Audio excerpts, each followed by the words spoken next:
GeM TV நேயர்களுக்கு அன்பு வணக்கங்களை கூறிக்கொண்டு வழக்கம்போல் விநாயகப் பெருமானை வணங்கி இன்றைய 12 ராசிகளுக்கான பலன்கள்.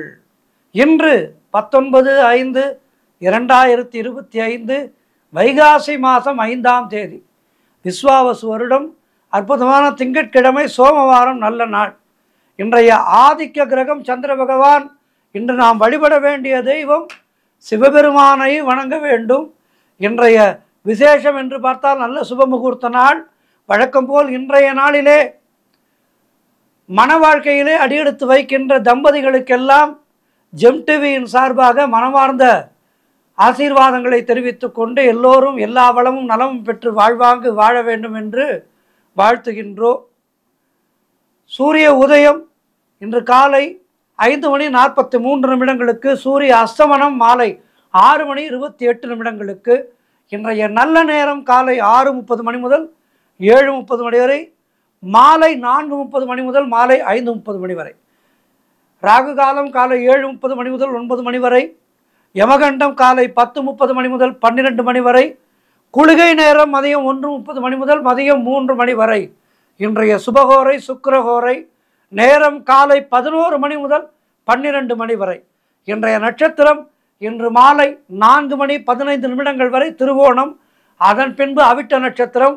இன்றைய திதி இன்று அதிகாலை 3:04 பின் தேய்பிறை சப்தமி. இன்றைய சந்திராட்டமம் இன்று மாலை 4:15 வரை திருவாதிரை நட்சத்திரத்துக்கு சந்திராட்டமம், அதன் பின்பு புனர்பூசம் நட்சத்திரத்துக்கு சந்திராட்டமம் துவங்குகின்றது. கவனமாக இருக்கும். அடுத்து நாம் காண இருப்பது 12 ராசிகளுக்கான பலன்களை. மேஷராசி அன்பர்களே, இன்று சந்திரன் உங்கள் ராசிக்கு 10ஆம் இடத்திலே இருக்கின்றார். உங்களுடைய ராசி அதிபதி செவ்வாய் ராசிக்கு 4ஆம் இடத்திலே இருக்கின்றார். ஆகவே இன்றைய நாளிலே உங்களுக்கு பொருளாதாரம் உயரும். உத்தியோக வகையிலே நல்ல மாற்றம் உண்டாகும். அது எதிர்காலத்துக்கு நன்மை பயப்பதாக இருக்கும். அதேபோல் செய்தொழில் சொந்த பிஸ்னஸ் செய்பவர்களுக்கு நல்ல முன்னேற்றம் உண்டாகின்ற நாள். வீட்டிலே யாருக்கேனும் திருமணம் செய்வதாக இருந்தால் அந்த திருமணம் சம்பந்தமான பேச்சுவார்த்தைகள் எல்லாம் இன்றைய நாளிலே இனிதாக முடியும். உடல் ஆரோக்கியம் மிகவும் சிறப்பாக இருக்கின்றது. வீடு கட்டுவதற்கான முயற்சிகளிலே பெரும் வெற்றி கிடைக்கும். உங்களுடைய மனக்குழப்பங்கள் எல்லாம் தீர்ந்து மனதிலே ஒரு தெளிவு உண்டாகும். உங்களுடைய முயற்சிகள் எல்லாம் கைகூடும். கடன் தொல்லைகள் விலகும். தாய் வழி சொந்தங்களின் உதவிகள் எல்லாம் கிடைக்கும். மொத்தத்தில் இன்றைய நாள் எல்லா வளமும் நலமும் தேடி வருகின்ற அற்புதமான நாள். சிவபெருமானை வணங்குங்கள். வாழ்த்து. ரிஷபராசி அன்பர்களே, இன்று சந்திரன் உங்கள் ராசிக்கு 9ஆம் இடத்திலே இருக்கின்றார். உங்களுடைய ராசி அதிபதி சுக்கிரன் ராசிக்கு 11ஆம் இடத்திலே இருக்கின்றார். ஆகவே இன்றைய நாளிலே உங்களுக்கு தந்தை வழியிலே நல்ல ஆதாயம் உண்டாகும். உங்களுக்கு எல்லா பாக்கியங்களும் கிடைக்கின்ற நாள் இன்றைய நாள். தடையே கிடையாது. எதிலும் வெற்றி, எங்கும் வெற்றி, எதிலும் வெற்றி. பாரதியார் பாடியது போல வெற்றி வெற்றி வெற்றி, வெற்றிகள் உங்களை தேடி வருகின்ற நாள். சுபகாரியங்கள் எல்லாம் கைகூடி வரும். தொழில் தொடங்கும் முயற்சிகளிலே பெரும் வெற்றி கிடைக்கும். அலுவலகத்திலே வேலை பார்ப்பவர்களுக்கு பதவி உயர்வு, சம்பள உயர்வு போன்றவை சந்தோஷத்தை கொண்டு வரும். குழந்தை பாக்கியத்திற்காக காத்திருக்கின்ற தம்பதிகளுக்கு சத்சந்தான பிராப்தி உண்டாகும். மொத்தத்தில் நீங்கள் நினைத்தது அனைத்தும் நல்லபடியாக நடக்கக்கூடிய அற்புதமான நாள். எதிர்பார்த்த பணம் கைக்கு வரும். உடல் ஆரோக்கியம் சிறப்பாக இருக்கும். புதிதாக ஏதேனும் பொருட்கள் வாங்கி சுப செலவு செய்வீர்கள். மாணவர்கள் படிப்பிலே கூடுதல் கவனம் செலுத்த வேண்டிய நாள். ஆக இன்றைய நாள் என்பது எல்லா வகையிலும் மிகச்சிறப்பான நாளாக இருக்கின்றது. சிவபெருமானை மனதிலே வைத்து சிவபெருமானை சிந்தித்து மேலும் நற்பலன்களை பெறுங்கள். வாழ்த்து. மிதுனராசி அன்பர்களே, இன்று சந்திரன் உங்கள் ராசிக்கு 8ஆம் இடத்திலே இருக்கின்றார். உங்களுடைய ராசி அதிபதி புதன் ராசிக்கு 12ஆம் இடத்திலே. ஆகவே இன்று நாள் முழுவதும் உங்களுக்கு சந்திராட்டமும். மௌனத்தை கடைபிடியுங்கள். எதிலும் எச்சரிக்கையாக இருக்க வேண்டும். கோர்ட் கேஸ் போன்ற பிரச்சனைகளிலே ஈடுபடவே கூடாது. அதேபோல் அலுவலகத்திலே வேலை பளு அதிகமாக இருக்கும். வேலை செய்யும் இடத்திலே மற்றவரை பற்றி எதுவும் பேசாதீர்கள். கோபத்தை தவிர்த்து மௌனத்தை கடைபிடிக்க வேண்டிய நாள். கடன் வாங்காதீர்கள், நீங்களும் கடன் கொடுக்காதீர்கள். கணவன் மனைவிக்குள் சண்டை சச்சரவுகள் ஏற்பட்டு விலகும். கூட்டு தொழிலிலே புதிய முதலீடுகளை தவிர்க்க வேண்டிய நாள். எப்போதுமே 12 ராசியினருமே ஒன்றை மனதிலே வைத்துக் கொள்ளுங்கள். சந்திராஷ்டம நாளிலே உங்களுடைய அன்றாட பணிகளை மட்டும் செய்யுங்கள். புதிய முயற்சிகள், புதிய முதலீடுகள் இவையெல்லாம் செய்யாதீர்கள். மனக்குழப்பமும் பதட்டமும் ஏற்படுகின்ற நாள். சந்திராஷ்டம நாளிலே மனம் ஒரு தெளிவாக இருக்காது. ஆகவே அந்த நாளிலே எடுக்கின்ற முயற்சிகள் சற்று நம்மை பிரச்சனைகளிலே மாட்டிவிட்டுவிடும். ஆகவே இந்த நாட்களிலே உங்களுடைய தினந்தோறும் செய்கின்ற வேலைகளை மட்டும் செய்து வாருங்கள். மன அமைதிக்கு இறைவனுடைய நாமத்தை ஜெபிக்க வேண்டிய நாள். இன்று திங்கட்கிழமை சிவபெருமானை வணங்குங்கள். வாழ்த்துக்கள். கடகராசி அன்பர்களே, இன்று சந்திரன் உங்கள் ராசிக்கு 7ஆம் இடத்திலே. ஆகவே இன்றைய நாளிலே திருமண பேச்சுவார்த்தைகளை துவங்கினால் அது சுபமாக முடியும். உங்களுடைய புதிய தொழில் முயற்சிகள் எல்லாம் பெரும் வெற்றியை பெறும். சுபகாரியங்கள் நடைபெறக்கூடிய நல்ல நாள். கணவன் மனைவிக்குள் இருந்து வந்த பிரச்சனைகள், பேதங்கள் எல்லாம் சரியாகி அந்யோன்யம் ஏற்படும். நண்பர்கள் மூலம் அனுகூலம் உண்டாகும். மனம் மிகவும் உற்சாகமாக காணப்படக்கூடிய நல்ல நாள். வீடு வண்டி வாகன யோகம் உண்டாகும். செய்யும் செயலிலே பெயரும் புகழும் கிடைக்கும். அலுவலகத்திலே சம்பள உயர்வு, பதவி உயர்வு போன்றவை கிடைக்கும். அதேபோல் வேலை தேடி கொண்டிருப்பவர்களுக்கு நல்ல வேலை அமையும். நினைத்த காரியங்கள் எல்லாம் நினைத்த வண்ணம் நடக்கக்கூடிய நல்ல நாளாக இருக்கின்றது. வெற்றிகரமான நாள் இது. திங்கட்கிழமை சோமவாரம் சிவபெருமானை வணங்கி மேலும் நற்பலன்களை பெறுங்கள். வாழ்த்துக்கள். சிம்ம ராசி அன்பர்களே, இன்று சந்திரன் உங்கள் ராசிக்கு 6ஆம் இடத்திலே இருக்கின்றார். உங்களுடைய ராசி அதிபதி சூரியன் ராசிக்கு 10ஆம் இடத்திலே இருக்கின்றார். ஆகவே தேவையில்லாத செலவுகள் எல்லாம் ஏற்படும். உத்தியோகத்திலே இருப்பவர்கள் பணியிலே கூடுதல் கவனம் செலுத்த வேண்டிய நாள். தொழில் மற்றும் வியாபாரத்திற்காக புதிய முதலீடுகளை, புதிய முயற்சிகளை முற்றிலுமாக தவிர்க்க வேண்டிய நாள். அதேபோல் சுபகாரிய பேச்சுவார்த்தைகள் இன்று துவங்கினால் தாமதமாகும். ஆகவே இன்றைய நாளிலே அதற்கான முயற்சிகளை தொடங்காதீர்கள். உடல் உழைப்பு அதிகமாக இருக்கும், வருமானம் குறைவாக இருக்கும். நண்பர்கள் மற்றும் உறவினர்கள் மூலம் நல்ல அனுகூலம் உண்டாகும். உடல் ஆரோக்கியத்திலே மிகுந்த எச்சரிக்கையாக இருக்க வேண்டிய நாள். குடும்பத்திலே கணவன் மனைவிக்குள் சண்டை சச்சரவுகள் ஏற்பட்டு விலகும். வீடு வண்டி சம்பந்தமான விரய செலவுகள் சிலருக்கு ஏற்படலாம். கூட்டு தொழிலிலே மன வருத்தங்கள் உண்டாகலாம். குலதெய்வ வழிபாடு மன அமைதியை தரும். காரிய தடைகள் ஏற்பட்டு விலகுகின்ற நாள். அலுவலகத்திலே வீண் வாதங்களை எல்லாம் தவிர்க்க வேண்டிய நாள். மொத்தத்தில் இன்றைய நாளிலே நீங்கள் எச்சரிக்கையாக இருக்க வேண்டும். எல்லா வகையிலும் எச்சரிக்கையாக இருக்க வேண்டும். சிவபெருமானை வணங்குங்கள். கோளறு பதிகம் படியுங்கள். வாழ்த்துக்கள். கன்னிராசி அன்பர்களே, இன்று சந்திரன் உங்கள் ராசிக்கு 5ஆம் இடத்திலே இருக்கின்றார். உங்களுடைய ராசி அதிபதி புதன் ராசிக்கு 9ஆம் இடத்திலே இருக்கின்றார். ஆகவே இன்றைய நாளிலே குழந்தை பாக்கியத்திற்காக காத்திருக்கின்ற தம்பதிகளுக்கு சத்சந்தான பிராப்தி உண்டாகும். பூர்வீக சொத்திலே ஏதேனும் பிரச்சனை வந்து வழக்கு வியாஜியங்களை சந்தித்தவர்களுக்கு அதிலிருந்து ஒரு நல்ல விடிவு கிடைக்கும்.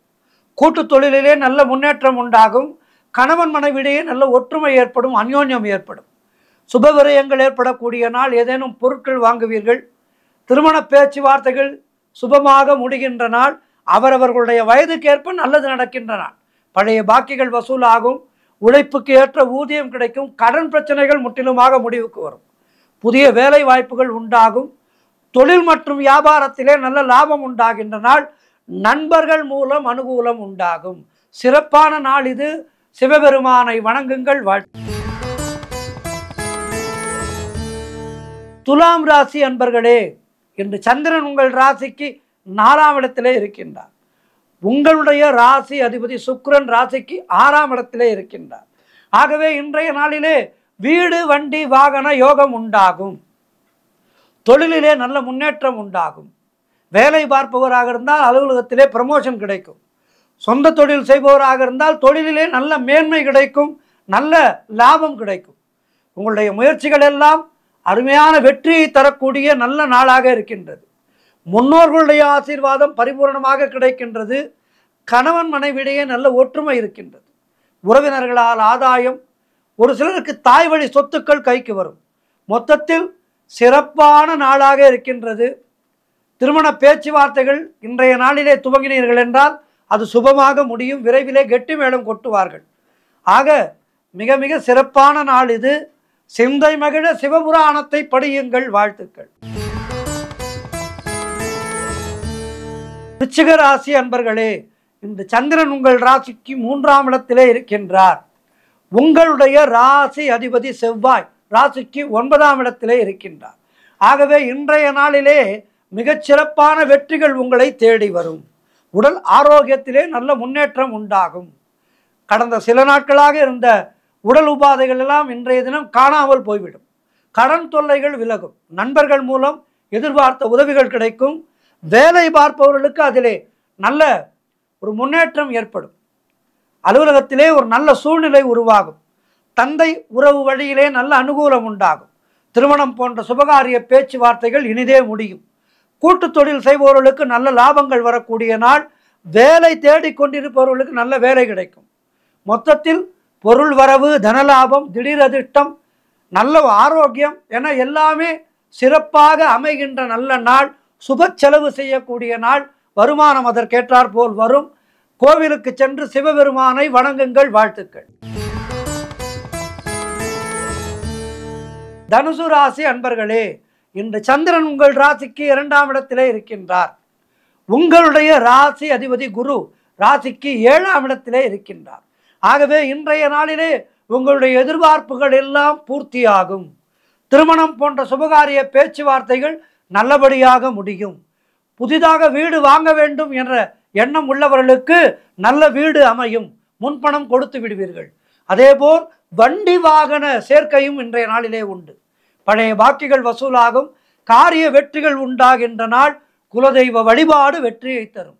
மனம் மிகவும் சந்தோஷமாக இருக்கின்ற நாள். கடன் பிரச்சனைகள் தீரும்.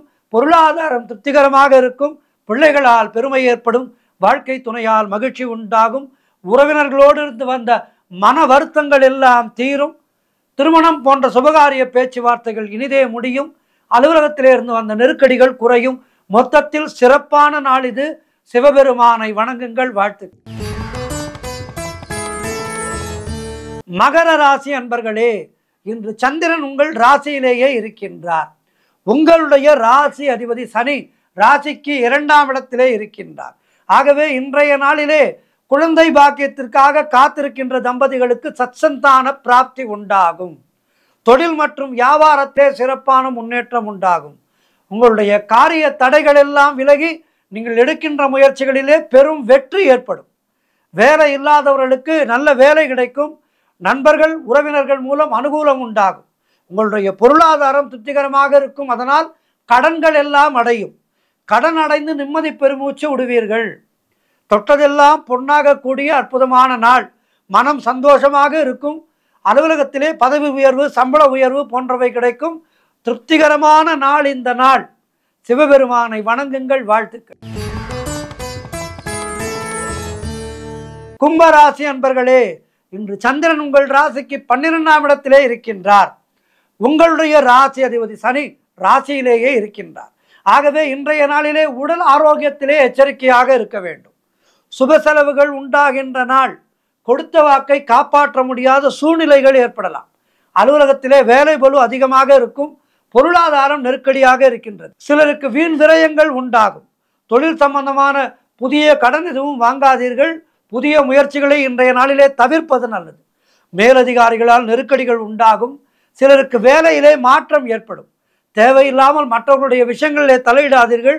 வீண் வாக்குவாதங்களை எல்லாம் தவிர்க்க வேண்டிய நாள். மொத்தத்தில் இன்றைய நாள் கவனமாக இருக்க வேண்டிய நாள். எச்சரிக்கையாக இருக்க வேண்டிய நாள். சிவபுராணம் படியுங்கள். சிவன் கோவிலுக்கு சென்று நெய் தீபம் ஏற்றுங்கள். கோளறு பதிகம் படியுங்கள். வாழ்த்துக்கள். மீனராசி அன்பர்களே, இன்று சந்திரன் உங்கள் ராசிக்கு 11ஆம் இடத்திலே இருக்கின்றார். உங்களுடைய ராசி அதிபதி குரு ராசிக்கு 4ஆம் இடத்திலே இருக்கின்றார். ஆகவே இன்றைய நாளிலே உங்களுடைய எதிர்பார்ப்புகள் பூர்த்தியாகும். செய்தொழில் செய்பவர்களுக்கு அதிலே நல்ல முன்னேற்றம் உண்டாகும். உழைப்புக்கு ஏற்ற ஊதியம் கிடைக்கின்ற நாள். கடன் பிரச்சனைகள் முற்றிலுமாக தீரும். வேலை இல்லாதவர்களுக்கு நல்ல வேலை கிடைக்கும். எடுக்கின்ற முயற்சிகளிலே பெரும் வெற்றி கிடைக்கின்ற நாள். சுபகாரியங்கள் நடக்கக்கூடிய அற்புதமான நாள். காரிய தடைகள் விலகும். வீடு வண்டி வாகன மாற்றம் ஏற்படும். குழந்தைகளால் பெருமை ஏற்படும். நண்பர்கள் மூலம் அனுகூலம் உண்டாகும். பொருளாதாரத்திலே பெரும் வளர்ச்சி உண்டாகும். குடும்பத்திலே ஒற்றுமை சந்தோஷம் நிலவும். மொத்தத்தில் இன்றைய நாள் உங்களுடைய எதிர்பார்ப்புகள் எல்லாம் பூர்த்தியாகின்ற அற்புதமான நாள். சிவபெருமானை வணங்குங்கள். வாழ்த்துக்கள். 12 ராசியினருக்கும் இன்றைய நாள் சிறப்பாக இருக்க பிரார்த்தித்துக் கொள்கின்றேன். திங்கட்கிழமை சோமவாரம் சிவபெருமானை வணங்கி நல்லருள் பெறுங்கள் எல்லோரும். வாழ்த்துக்கள். நன்றி. வணக்கம். இன்றைய ஆன்மீக தகவல். இன்றைக்கு நாம் பார்க்க இருக்கின்ற அற்புதமான ஒரு செய்தி நவபாஷானம். இதை பற்றி பார்க்க இருக்கின்றோம். நவபாஷானம் என்பது 9 வகையான விஷங்களை சித்தர்கள் முறைப்படி கட்டுவது. பழனியிலே போகர் சித்தர் இவர்தான் இந்த நவபாஷானத்துக்கு அதிபதி. பாஷானங்களிலே மொத்தம் 64 வகைகள் உள்ளன என்று சொல்கின்றார்கள். இதிலே நீலி என்றொரு வகை உண்டு. நீலி மற்ற 63 பாஷானங்களை செயலிழக்க வைக்கக்கூடியது. அதாவது விஷத்தின் மூலம் விஷத்தை அறுப்பது என்று சொல்வார்களே, அப்படி. எனவே இதனை முறைப்படி புடம் போட்டு கட்ட வேண்டும். வெவ்வேறு இயற்பியல் மற்றும் வேதியியல் பண்புகளை கொண்ட பாஷானத்தின் அணுக்களை எல்லாம் சேர்ப்பது மற்றும் பிரிப்பதன் மூலம் மேம்படுத்தப்பட்ட இயற்பியல் மற்றும் வேதியியல் பண்புகளை கொண்ட அணுக்கூட்டமைப்பை உருவாக்கி சித்தர்கள் இதனை செய்திருக்கின்றார்கள். அதன்படி இதனை செய்வதற்கு மிகப்பெரிய தபோபலம் வேண்டும். தவபலம் உள்ளவர்களால் தான் இதனை செய்ய முடியும். சாதாரண மனிதர்களால் இதனை செய்ய முடியாது. ஆக அதன்படி நவபாஷானம் என்பது 9 வகையான கடுமையான விஷங்களை கொண்டது. அவை என்னென்னவென்றால் சாதிலிங்கம், மனோசிலை, காந்தம், காரம், கந்தகம், பூரம், வெள்ளை பாஷானம், கௌரி பாஷானம், தொட்டி பாஷானம் என்பதாகும். மேற்கண்ட ஒவ்வொரு பாஷானமும் ஒவ்வொரு விதமான தனித்தனி வேதியியல் பண்புகளை கொண்டது. இந்த 9 பாஷானங்களை திரவமாக்கி மீண்டும் திடமாக்க 9 வகை விறகுகளும் எரிபொருட்களும் 9 தடவை வடிகட்ட ஏதுவாக 9 வடிகட்டுகளும் கையாளப்பட்டது. சித்தர்கள் பாஷானங்களை கட்டும்போது அரைத்து வேக வைத்து எரித்து நுண்ணிய அணுக்களாக பிரிக்க புடம் போடுவார்கள். வரட்டிகளை கொண்டு எரிக்கப்படுகின்ற தீயின் அளவை குறிப்பிடுவது புடத்தின் வகையாகும். புடம்போடு என்று சொல்வார்களே, இதன் மூலம்தான் அந்த வார்த்தை வந்தது. வரட்டியின் எண்ணிக்கைக்கு தகுந்தவாறு பெயர் குறிப்பிடப்படும். புடம் 1க்கு 1 முதல் 1000 வரட்டி வரை பயன்படுத்துவார்கள். இதற்கு தகுந்தவாறு பெயர்களும் உண்டு. அவை என்னவென்றால் காடை புடம் 1 வரட்டி, கௌதாரி புடம் 3 வரட்டி, குக்கு புடம் 8 முதல் 10 வரட்டி வரை, வராக புடம் என்றால் 50 வரட்டிகள், யானை புடம் என்றால் 500 வரட்டிகள், 500 வரட்டி முதல் 1000 வரட்டிகள் வரை, கனபுடம் என்றால் 700 முதல் 800 வரட்டிகள் வரை, மணல் மறைவு புடம் என்றால் 800 வரட்டிகள், கோபுடம் என்றால் 1000 வரட்டிகள். இது தவிர நெருப்பினால் உண்டாகின்ற வெப்பம் மட்டுமல்லாது இயற்கையாக கிடைக்கக்கூடிய வெப்பம் தரும் புடவகைகளையும் சித்தர்கள் பயன்படுத்தியிருக்கின்றார்கள்.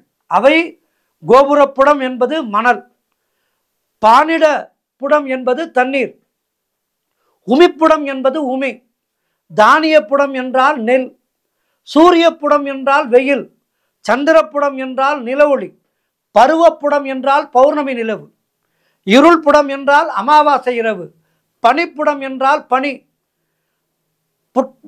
பட்டைப்புடம் என்றால் மரத்தூள், நிழற்புடம் என்றால் சூரிய ஒளி படாத ஒரு இருட்டான அறை. நவபாஷான சிலைகளை உருவாக்கியவர் போகர் அல்லவா? 18 சித்தர்களிலே இவர் ஒருவர். இவர் சர்வ சாத்திரங்களையும் கற்ற மிகப்பெரிய யோகி. சித்தத்தை அடக்கி இயற்கையோடு இயற்கையாக வாழ்ந்து இயற்கையை முற்றிலும் அறிந்து இந்த உலக இயக்கத்தையும் பிரபஞ்சத்தையும் இறை ஆற்றலையும் உயிர் தத்துவத்தையும் பிரபஞ்ச ரகசியத்தையும் நமக்கு ஆராய்ந்து கொடுத்தவர் போகர். இவர் காலங்கி முனிவருடைய சிறந்த மாணவராவார். இவரது மருத்துவ ஞானம் என்பது அளவற்றது. இங்கே ஒரு விஷயத்தை குறிப்பிட விரும்புகின்றேன். மருத்துவம் என்பது ஏதோ அயல் நாடுகளிலிருந்து இங்கு வந்ததல்ல. இங்கிருந்து தான் பல அயல் நாடுகளுக்கு சென்றது. எத்தனையோ 1000 வருடங்களுக்கு முன்பாகவே இங்கு அறுவை சிகிச்சை எல்லாம் செய்திருக்கின்றார்கள் நம்முடைய முனிவர்கள். ஆகவே இவருடைய வைத்திய நூல்களிலே நிகண்டு வைத்தியம், துவாத காண்டம், சப்ப காண்டம், வைத்திய சூத்திரம் ஆகியவையும் ஆன்மீகத்தோடு அறிவியலை கலந்தவர்கள் சித்தர்கள். ஆன்மீகத்திலே இவர் எழுதிய ஞான சூத்திரம், அஷ்டாங்க யோகம், ஞான சாராம்சம் ஆகியவையெல்லாம் குறிப்பிடத்தக்கவை. நவபாஷான சிலைக்கு அபிஷேகம் செய்து அந்த அபிஷேக தீர்த்தத்தை நாம் அருந்தினால் தீராத நோய் எதுவாக இருந்தாலும் தீர்ந்துவிடும். நவபாஷானங்களுடைய சேர்க்கையில் போகர் 3 முருகர் நவபாஷான சிலைகளை உருவாக்கினார். அதிலே ஒன்று பழனி மலைக்கோவிலிலே பூம்பாறை குழந்தை வேலப்பர் கோவில். 3வது சிலை கலியுகத்தினுடைய இறுதியிலே வெளிப்படும் என்று புராண வரலாறுகளிலே கூறப்பட்டிருக்கின்றது. அந்த முருகப்பெருமான் கலியுகத்தின் இறுதியிலே வரும்போது கலியுகத்திலே நிச்சயமாக நோய் நொடிகள் எல்லாம் தீருகின்ற ஒரு அற்புதமான ஒரு செயலை அவர் நிச்சயமாக செய்வார் என்பது உறுதி. ஆகவே இன்றைக்கே ஆன்மீகம்தான் நம்மை காத்து கொண்டிருக்கின்றது. எத்தனையோ வேண்டுதல்கள் பழனி முருகனை நோக்கி செல்பவர்களுக்கு முருகப்பெருமான் தீர்த்து வைக்கின்றார். ஆகவே இறையருள் என்பது ஒன்றுதான் நம்மை ஆளக்கூடியது. நம்முடைய மரணம் வரை, மரணத்துக்கு பின் தொடர்ந்து வரக்கூடியது நம்முடைய ஆன்மீக ஞானம் ஒன்றுதான். ஆகவே இப்படிப்பட்ட சித்தர்களை எல்லாம் வணங்கி அவர்கள் சொன்ன மருத்துவ குறிப்புகளை எல்லாம் நாமும் எடுத்துக்கொண்டு நம் உடம்பை பாதுகாத்து கொண்டால் ஊனுடம்பே ஆலயம், உள்ளிருக்கும் ஆன்மாவே தெய்வம் என நம்ம உள்ளே இருக்கின்ற ஆன்மாவை சிறப்பான முறையிலே வைத்துக்கொள்ள முடியும். இந்த ஆன்மா இருக்கின்ற கோவிலான நம் உடலை சிறப்பாக வைத்துக்கொள்ள முடியும். ஆகவே சித்தர் பெருமக்களை வணங்குவோம். நன்றி, வணக்கம்.